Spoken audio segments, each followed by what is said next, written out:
Welcome student in my class. आज हम पढ़ेंगे साइंस का first chapter living world and classification of microbes. देखो, लिविंग वर्ल्ड तो आपको पता है सबको, okay.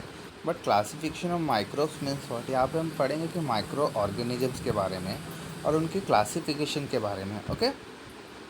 Now first what is given here, see biodiversity and need of classification. Need of classification means what, क्यों हमें ज़रूरी है क्लासीफाई करना, कोई भी चीज़ों को क्यों हमें ज़रूरी है क्लासीफाई करना। एक मैं आपको एग्ज़ाम्पल देता हूँ कि सपोज़ अगर हम लाइब्रेरी में जाए और लाइब्रेरी में अगर हमें कोई बुक चाहिए तो हम डायरेक्ट अगर नहीं ले सकते, यू ऑल नो, डायरेक्ट हम नहीं ले सकते बुक। अगर उन्होंने लाइब्रेरियन ने अगर हमें परमिशन भी दे दिया कि जाओ आप ले लो बुक, तो you can't take, because library में इतने सारे बुक्स होते हैं कि आपको पता नहीं चलेगा वो बुक कहाँ रखा गया है। बट लाइब्रेरियन को अगर आप बोलोगे आप निकाल के दीजिए करके, तो निकाल के दे देंगे। क्यों? उन्होंने बुक्स को क्लासीफाई करके रखा है, ओके। उन्होंने बुक को क्या किया, क्लासीफाई करके रखा है। Now see here carefully, last year we learn that all living organism and earth have adapted according to geographical region for ingestion defense, while adapting many differences are absorbed in the organism of same species too. Last year हमने क्या पढ़ा था कि बहुत सारे living organism ने अपने आप को अडेप्ट कर लिया था उसके चेंजिंग इन्वायरमेंट में, ओके। एक सबसे हमारे नेचर का एक बेस्ट टूल बताता हूँ जो हम लोग 10th में पढ़ेंगे, डार्विन मेथड। क्या? Darwin method. उन्होंने क्या बताया था कि अगर चेंजिंग इन्वायरमेंट में अगर आपने अपने आप को एडजस्ट नहीं किया तो you will die, you will die. कोई भी ऑर्गेनिज्म होने दो, अगर चेंजिंग एनवायरनमेंट में एडजस्ट नहीं करेगा, दैट पर्टिकुलर एनिमल और species will die. See next, according to 2011 census, around 87 million species of living organisms are found on the earth including land and sea. 2011 में जब जनसंख्या यानी सेंसस किया गया था उस टाइम पे टोटल कितने लिविंग ऑर्गेनिज्म के स्पीशीज़ हमें मिला था? 87 मिलियन स्टूडेंट, 87 मिलियंस। वो दोनों में थे, लैंड में भी थे, लैंड और सी इंक्लूड करके। हाँ, कुछ स्पीशीज़ आपने देखा होगा लैंड में होते हैं, कुछ स्पीशीज़ सीस में होते हैं, और जो दोनों में होते हैं, लैंड में भी होते हैं और सी में भी होते हैं, उसे हम एम्फीबियंस कहते हैं। Like you can say snake, frog, they all are what? Amphibian, because they are stay on land also as well as in sea. Next, to study such a vast number it was essential to divide them into the groups. So groups and subgroups were created considering the similarities and differences among the living organism. Now उनकी study करने के लिए बहुत बहुत सारे थे, you all no. तो हमने क्या किया, उनको ग्रुप्स में डिवाइड कर दिया। कुछ लैंड में होते तो लैंड में कर दिया, सी में होते तो सी में। उनके अलग अलग सिमिलरिटीज़ और डिफरेंसेस को देखते हुए हमने उसे ग्रुप्स और सब ग्रुप्स में डिवाइड कर दिया, ओके।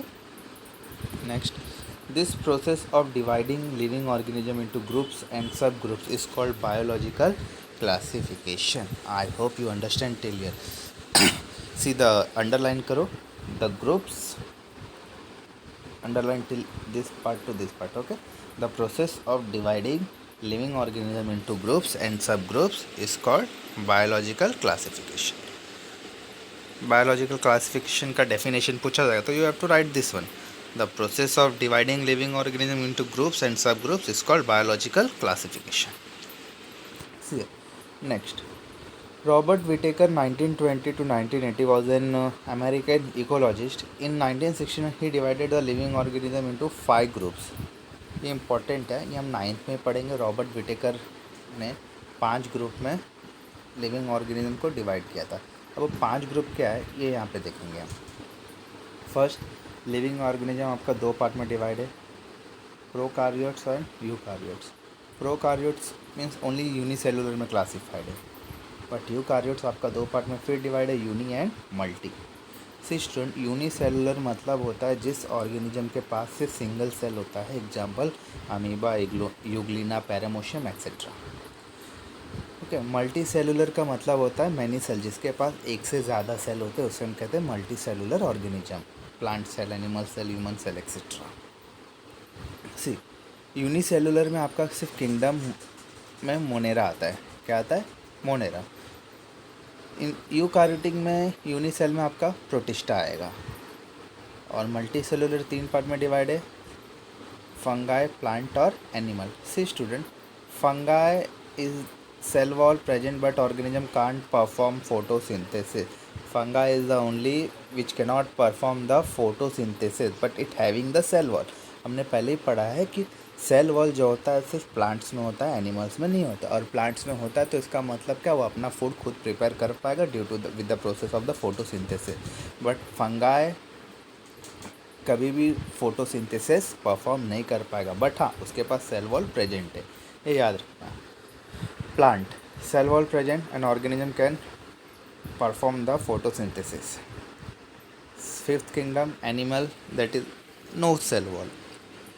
ओके तो 5 किंगडम में क्या है आप लोगों का? मोनेरा, प्रोटिस्टा, फंगाई, प्लांट और एनिमल। एक बार फिर हम पढ़ेंगे। See living organism is classified into 2 part, prokaryotes and eukaryotes. Prokaryotes and eukaryote. Prokaryote consist of unicellular, eukaryote consist of uni and multi. Uni consist of monera और eukaryotes uni consist of protista. Multi consist of fungi, plant and animal. यहाँ पे pencil से लिख दो कि plant को हम autotroph भी कहते हैं और फंगाई को हम हेट्रोट्रॉप कहते हैं। Autotroph means what?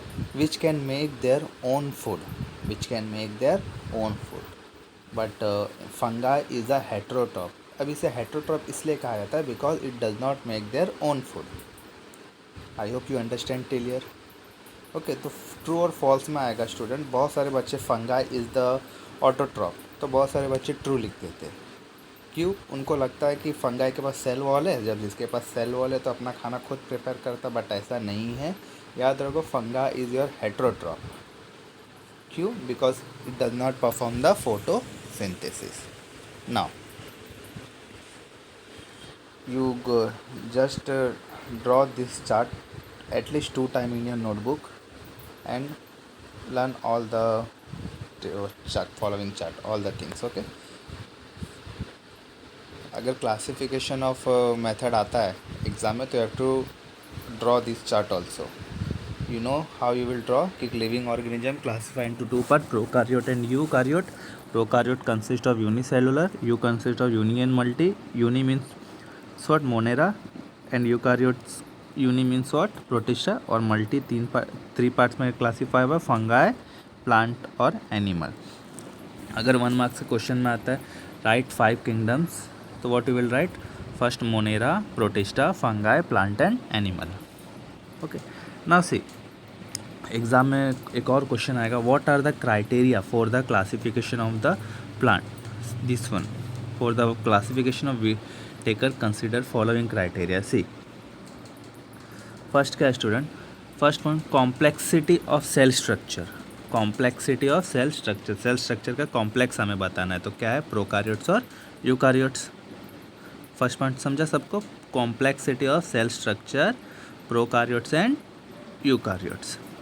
Complexity of organism, अगर ऑर्गेनिज्म है तो क्या बोला जाएगा आप लोगों का? यूनिसेलुलर टू या मल्टी सेलुलर, यूनी या फिर multi cellular. Third point mode of nutrition. तो देखो प्लांट ऑटोट्रॉपिक है, और जब ऑटोट्रॉपिक है तो कौन सा प्रोसेस यूज़ करेगा? फोटोसिंथेटिक का, क्योंकि अपना फूड खुद प्रिपेयर करेगा. फंगाई सेप्रोफिटिक है. Saprophytic means what? Absorption from the dead animal. Fungi को अभी फूड कहाँ से मिलेगा? It will depend on the other organism. इसलिए हमने पहले ही पढ़ा था फंगाई क्या आपका हेट्रोट्रॉपिक भी है और साथ में सेप्रोफाइटिक भी है. सेप्रोफाइटिक का मतलब होता है food absorption from the dead organism. Next animal, you all know heterotrophic and ingestive. Next fourth lifestyle. Plant क्या आपका? प्रोड्यूसर है. अब उस प्रोड्यूसर को ईट कौन करेगा? एनिमल ईट करेगा, तो एनिमल क्या होगा? कंज्यूमर हो जाएगा. फिर एनिमल के डेथ के बाद में एनिमल क्या होगा? डिकम्पोज हो जाएगा. तो उसको डिकम्पोज कौन करेगा? फंगाई और other organism. See match the followings में भी आएंगे आपको ट्रू फॉल्स में. प्लांट आपका प्रोड्यूसर है, एनिमल आपका कंज्यूमर है, फंगाई आपका डिकम्पोजर है. और last part phylogenetic relationship means what? Prokaryotic to eukaryotic और यूनिसेलुलर से मल्टी सेलुलर. तो तो सी स्टूडेंट, हमने 5 थिंग्स पढ़े यहाँ पे, याद रखना। Complexity of cell structure, prokaryote और यूकार्योट। कॉम्प्लेक्सिटी ऑफ ऑर्गेनिज्म पूछा जाएगा तो uni and multi. Mode of nutrition, plant autotroph है, फंगाई सेप्रोफाइटिक है, एनिमल हेट्रोट्रॉपिक है। अब उनके लाइफस्टाइल के बारे में पूछा है तो प्लांट प्रोड्यूसर, एनिमल कंज्यूमर और फंगाई डिकम्पोजर।